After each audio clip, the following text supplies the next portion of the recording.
Bonjour les amis, je suis avec un ami qui est doctorant en sociologie et je l'ai invité à venir partager avec vous et avec moi une réflexion sur un sujet qui nous regarde tous. C'est le sujet concernant la place de la religion dans notre archipel, les Comores. Dernièrement, j'étais au pays et j'étais avec un ami dans le quartier Coulée de Lave. Et il était voir un voisin à lui, parce que lui il habite là-bas, il était voir un voisin à lui pour lui dire il faudrait qu'on trouve le moyen d'aller voir la mosquée d'à côté, de leur demander qu'au-delà de l'appel à la prière, qui est traditionnel, qui fait partie de nous, que l'imam qui enchaîne avec ses prêches le matin, après la prière de 5 h du matin, qu'il arrête de faire le prêche au micro, parce qu'on a des enfants, parce que peut-être on a envie de faire une petite somme avant d'aller au travail, parce que le prêche réveille les enfants, et puis les enfants ont besoin de dormir avant d'aller à l'école, ou je ne sais quoi, mais qu'on lui dise, et puis aussi son prêche, on n'est pas tous obligés d'écouter son prêche. Si on a envie d'écouter son prêche, on ira à la mosquée. L'appel, c'est pour appeler les gens à venir faire la prière. Mais au-delà de ça, si on a envie d'aller écouter son prêche, on va à la mosquée. Il n'a pas besoin de le faire au micro et de réveiller tout le monde. Voilà. Donc, je voulais aborder un peu le sujet de la religion, y compris le sujet qui divise tout le monde aujourd'hui, en tout cas, qui soulève beaucoup de polémiques, c'est-à-dire l'histoire des chiites. D'accord ? Et voilà, je voudrais qu'on parle un peu de ce sujet-là. Et toi, tu disais qu'il y a deux sujets aux Comores qui sont un peu dictatoriaux, qui n'acceptent pas la critique. C'est le sujet, en tout cas, on parle, on critique, mais qui détestent ça. C'est-à-dire le sujet du grand mariage et le sujet de la religion. Voilà, donc est-ce que tu peux me dire ce que tu penses? Par exemple, moi, il y a une des choses qui m'ont étonné, c'est que tu peux avoir un quartier avec 50 mosquées, et chaque mosquée a un minaret avec un micro. C'est-à-dire, un seul micro pourrait suffire, mais chaque mosquée a besoin d'avoir son minaret et son micro. Et à chaque heure de prière, tu as tous ces minarets qui te crient dessus. Ouais. Bon, alors pour revenir à l'exemple que j'ai eu, parce que là j'avais sauté, c'est-à-dire que quand mon ami en a parlé à son voisin, là, l'épicier, en lui disant qu'il faudrait qu'on aille à la mosquée pour demander à ce qu'ils arrêtent. Il faut préciser que ton ami vit aux Comores. Vit aux Comores. C'est pas un je viens qui se la péter. Voilà, c'est très important. Voilà. Et donc, comme par hasard, en fait, le type qui fait ses prêches était dans l'épicerie. Mais lui, il ne le connaissait pas. Et moi non plus, je ne le connaissais pas, je ne vis pas là-bas. Donc, il était dans l'épicerie. C'était un type barbu, crâne rasé. D'ailleurs, c'est une mode que j'ai constatée, ils ont toujours le crâne rasé et une barbe, alors qu'on disait que, ils disent que c'est la sunna, mais on disait aussi que le prophète avait les cheveux longs. C'est une mode. Ou les cheveux longs. T'as remarqué ça? Les cheveux longs sont passés de mode. Voilà. Donc on ne sait pas. On ne sait pas. Bon, bref. Et le monsieur était là, donc ils ont discuté, on a discuté, et l'autre il disait, il y en a marre, quoi.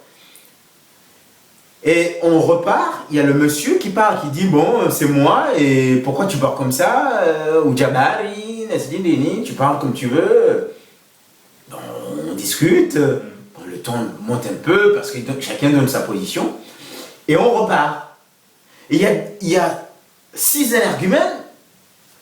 On s'est déplacé sur 50 mètres, qui viennent nous voir. Bon, écoutez, on n'a pas apprécié comment vous avez parlé à notre imam. J'ai dit, votre imam, on ne lui parle pas, on n'a pas le droit de lui parler. Non, on n'a pas apprécié. Vous voulez pas qu'on vous rappelle qu'il faut faire la prière? Comme tout à l'heure, les Zokan, on le soigne. Ni ma kafir. J'ai dit, il se trouve que moi je prie de temps en temps, quoi. Et justement, je voudrais réagir là-dessus. De temps en temps, c'est une façon de parler. Je disais que le grand mariage et la religion sont deux sujets qui sont brûlants. C'est-à-dire qu'on critique, il y a beaucoup de critiques du grand mariage, mais du moment, dès qu'on essaie de faire ces critiques devant les défenseurs, les mastodontes, les grands mariés, les hommes accomplis de chez Accompli, ou les grands imams, dès qu'on essaie de faire ces critiques devant eux, ça devient tendu. Il y a tout de suite une tension en l'air. Oui, mais c'est ce qui s'est passé là, c'est que les types ils nous ont poursuivis. Avec des cailloux. Avec des cailloux, je t'ai raconté, on a couru. Ils nous ont couru derrière. Ils nous ont dit, bande d'incroyants, on va vous tuer. Alors que vous n'avez pas dit que vous ne vouliez pas prier. Vous avez juste dit, voilà, ton ami a juste dit que on n'a pas besoin de se justifier si on prie ou non. D'accord. Il faudrait qu'on apprenne à accepter qu'il y a des Comoriens qui veulent être athées. Il y en a aussi qui veulent être croyants. Il y a des Comoriens qui veulent être chrétiens. Il y a des Comoriens qui veulent être... C'est comme ça, il y a des êtres humains qui font des choix dans leur vie. Et justement, ça, là, tu as parlé des chiites. Moi, tout le monde sait que moi je suis chiite, je ne m'en suis pas caché. Mais moi, il y a un truc, il faut que tu m'expliques, peut-être que toi tu comprends ce point de vue des gens qui disent ça, parce que peut-être moi, en étant chiite, peut-être j'ai pas le recul nécessaire. C'est que, pourquoi, jusqu'à maintenant, les chiites, peut-être il y avait des chiites, mais ils ne le déclaraient pas, dès qu'ils ont commencé à le déclarer, parce qu'on dit que c'est nouveau. Moi, je ne suis pas d'accord que le chiisme est nouveau au Comores. Mais supposons que c'est nouveau. Hein? Le chiisme, il faudrait le rappeler, excuse-moi de couper, le chiisme, il faudrait le rappeler, un petit rappel historique, fait partie des origines des Comores. Les Shiraziens iraniens sont arrivés en premier. Voilà. Les premières mosquées, les premières tombes non africaines, c'était des tombes d'Iraniens. Donc il y a aussi certaines pratiques, et dans notre pratique, il y a des pratiques typiquement chiites. Mais le sujet n'est pas théologique. Oui. D'accord ? Parce qu'on ne va pas faire de la théologie. Non. Et moi, j'ai horreur de ça. Sauf quelqu'un qui est passionné, on peut échanger. Mais supposons que c'est nouveau. Mais pourquoi on considère que parce que quelque chose de nouveau arrive, une nouvelle façon de voir l'islam, va provoquer une guerre. C'est-à-dire que tu es quelque part, tu ne tolères pas celui qui arrive en second, et tu dis, je ne le tolère pas parce que sa présence va créer des problèmes. Mais en fait, c'est toi qui vas créer, c'est comme ça que je le comprends, c'est toi qui vas créer des problèmes parce que c'est en ne le tolérant pas, son existence, que tu vas créer des tensions entre vous deux. Donc c'est pas lui qui crée le problème, c'est toi qui as du mal à l'accepter en fait. C'est comme ici, on dit, on chahute l'islam. Est-ce que c'est nous les musulmans qui subissons ces calomnies et tout ça, qui créons les problèmes, ou c'est la majorité qui n'accepte pas notre présence, qui veut créer des tensions? Parce que si nous acceptait, chacun vivrait sa foi tranquillement dans son coin, c'est un problème. Après, d'autres vont parler des tensions de groupes terroristes, mais ça, quand on regarde là-dessus, je suis désolé, dans le monde entier, ceux qui créent des problèmes, en tout cas du type terrorisme, c'est rarement les chiites. Enfin, je ne sais pas, c'est peut-être j'ai pas le recul nécessaire, mais moi, ce que je vois aujourd'hui, je ne vois pas des groupes chiites qui emmerdent les gens. C'est surtout dans leur mosquée qu'on met des bombes avec la même philosophie, le même raisonnement qui dit on ne veut pas votre présence, ça va vous créer des problèmes. Mais je comprends pas. Justement, c'est ce que je disais, c'est qu'on a un problème de rapport à la pluralité. C'est-à-dire qu'on a du mal à accepter qu'il y ait plusieurs façons de voir la religion. Et donc, à partir du moment qu'il y a des citoyens comoriens qui disent que nous sommes musulmans, mais différemment des sunnites chafiites. À partir du moment qu'il y a des Comoriens qui oseraient dire, ça n'existe pas, mais peut-être qu'il y en aura, qui vont dire que nous sommes athées. On est Comoriens, on ne croit ni en Dieu. Il y en a un qui a dit qu'il était chrétien. Oui. Ça a été publié partout, je ne sais pas si tu as vu la photo. Voilà, il y a eu des calomnies, il y a eu des histoires. Je crois que j'ai lu. Le gars, il a le droit d'être chrétien. Il a le droit d'être chrétien. En fait, c'est quand même symptomatique d'une façon de voir intolérante. C'est-à-dire que certaines personnes qui sont en France, qui s'insurgent contre les calomnies, les intolérances envers l'islam, parce qu'eux-mêmes, ce sont des musulmans, parce qu'ils viennent des Comores, enfin, la grande majorité d'entre nous sont des musulmans, et donc ils s'insurgent qu'il y ait des intolérances dans le pays d'immigration, pour ceux qui ont immigré ou qui sont nés ici, mais dans des familles comoriennes, donc ils deviennent musulmans. Et donc ces personnes-là s'insurgent, mais par contre, ils s'insurgent qu'il y ait une pluralité de façons. Ils ont du mal avec la réciprocité dans leur pays d'origine. Dans leur pays d'origine. Et donc il faudrait aussi que, non seulement on demande que des personnes ici acceptent la pluralité religieuse, soient tolérantes envers l'islam, et que les musulmans en France n'ont rien à voir avec les terroristes, il faudrait qu'aux Comores, ces mêmes personnes arrêtent d'incriminer les chiites, arrêtent de les stigmatiser comme si c'était des parias, parce qu'ils ne sont pas de la grande religion sunnite, chaféite, majoritaire dans nos îles, quoi. C'est symptomatique d'une façon de voir qui est très intolérante. Et ça, il faut le dire. Il ne faut pas se cacher derrière son petit doigt et dire le chiisme apporte des problèmes. Non, les problèmes, c'est nous qui avons du mal à accepter le chiisme. C'est nous qui croyons que le chiisme va supplanter le sunnisme chaféiste. Si on pense que le chiisme va supplanter le sunnisme... c'est comme ça, c'est une histoire de foi. C'est qu'on ne croit pas assez à sa propre foi. Voilà. Donc, chacun sa foi, et on évitera des problèmes, parce que ça a commencé, il y a eu des affaires judiciaires, des procès contre ton père, contre d'autres personnes, certains sont allés jusqu'en prison. Il faudrait qu'on temporise et qu'on regarde la réalité en face. Le monde se mondialise de plus en plus. Se villagise.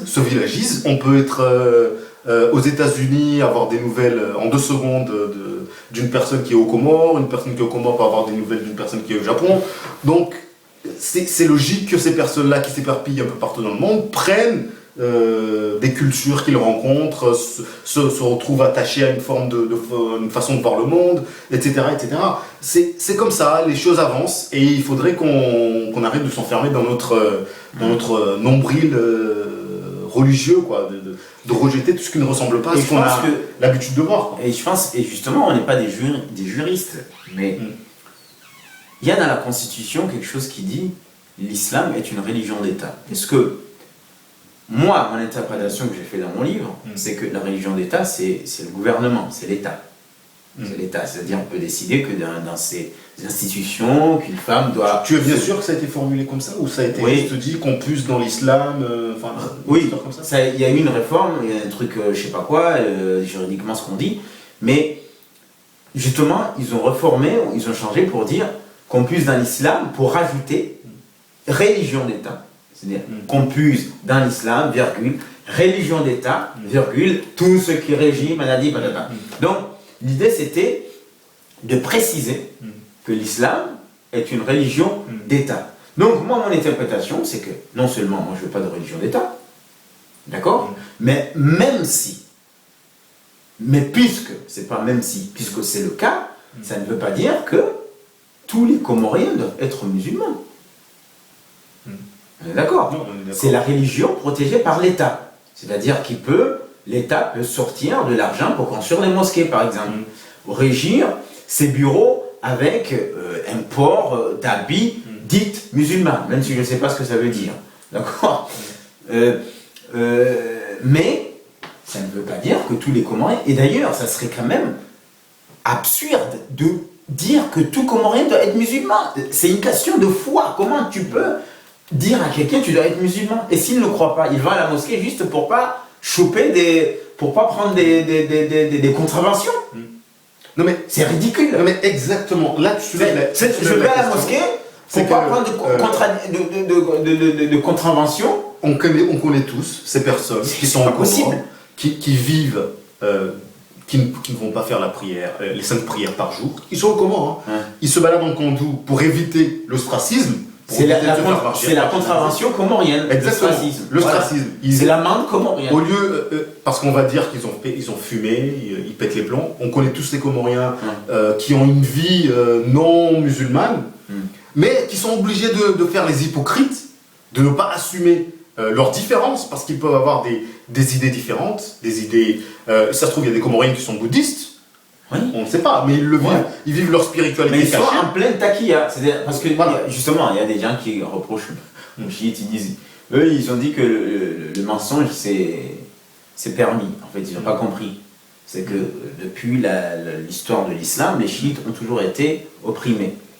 Et donc, ils ont dit que si vous êtes dans un endroit où vous sentez en danger, comme aujourd'hui, il y a beaucoup de gens qui sont chiites qui ne le disent pas. Parce qu'ils ont peur des sanctions sociales, l'ostracisme, la marginalité, qu'ils ne le disent pas. Donc, ils sont en plein taquet, c'est-à-dire ils mentent. C'est comme les incroyants, les athées. C'est comme sûrement des bouddhistes qui ont peur pour leur vie. Certains pour leur vie. Oui, mais c'est ça en fait. Donc des personnes qui sont chiites, qui n'assument pas d'être chiites et qui se parce qu'ils ont peur des procès. Ils ont peur des procès parce qu'il y a une dictature. Et moi je ne comprends pas. Comment on peut obliger quelqu'un à croire et à ne pas croire? Ça c'est la psychologie d'ISIS. Tu vois, État islamique, c'est-à-dire tu te convertis, sinon on te zigouille la tête. Tu es sunnite, tu acceptes que tu es sunnite, que tu es musulman, sinon tu ne seras plus comorien. Hein, on ne va plus te parler, on va te faire des procès, c'est quand même... Voilà, c'est ça que je voulais dire. Non, mais là-dessus, je te rejoins complètement, c'est qu'il faudrait qu'on accepte d'avoir une pluralité confessionnelle, une pluralité... que ce qu'on demande ici, qu'on accepte d'avoir différentes façons de voir le monde, qu'on accepte qu'il y ait ceux qui s'affirment maintenant, ce sont des chiites, peut-être que demain, on pourra avoir des bouddhistes, on pourra avoir des chrétiens. On ne va pas à chaque fois leur faire un procès parce qu'ils ne croient pas ce que l'on croit, et leur faire un procès parce qu'ils doivent à tout prix se soumettre à la religion la plus partagée. C'est complètement intolérant et c'est toujours à l'origine de problèmes très graves. Il y a l'encontre d'une étincelle pour que tout explose. Et on est tous des frères, on est tous de la même citoyenneté. Il faudrait éviter de devoir un jour se faire du mal. Parce que les génocides, ça commence toujours sur des histoires d'intolérance. Et ça commence toujours par ceux qui ne tolèrent pas. Ça commence toujours par ceux qui ne tolèrent pas. Parce que si ils les toléraient, chacun vivrait sa foi, tranquillement. On vivrait en bonne entente, et puis point barre. C'est toi qui ne veux pas que j'existe, qui va provoquer à ce que moi, je me mette en position de défense et qu'on rentre dans des conflits insupportables. Et quand ceux qui parlent de l'Iran et de l'Arabie Saoudite, ben écoutez, ça c'est à l'État de surveiller s'il y a des agents ou s'il y a des terroristes par-ci par-là qui soient chiites ou sunnites. Mais le chiite lambda qui a besoin d'avoir sa mosquée, qui a besoin de prier comme il veut, qui a besoin d'avoir ses manifestations religieuses comme il le souhaite, pourquoi on l'emmerde? Pourquoi on l'emmerde? Voilà. Donc... Et pourquoi quand le chiite il essaie d'organiser une réunion un peu publique pour discuter avec d'autres chiites descente de la gendarmerie. Exactement, descente de la gendarmerie et de citoyens qui vont être le premier qui vont jeter le premier caillou. Exactement. Et ça, je trouve que c'est pas normal. C'est dangereux. C'est même pas que c'est pas normal, c'est très dangereux et que c'est source de problèmes très graves.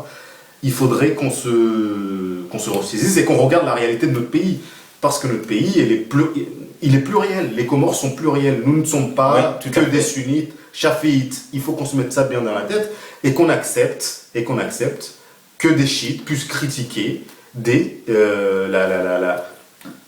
façons de faire des sunnites et que des sunnites puissent critiquer aussi des façons de faire des chiites sans pour autant franchir la ligne rouge où il faut les excommunier, en venir aux mains, les tuer, ou les mettre en prison ou leur faire fermer la bouche. Parce que là, tout danger est possible et il ne faudrait pas que du sang. On dit toujours que les Comores c'est un pays paisible, etc.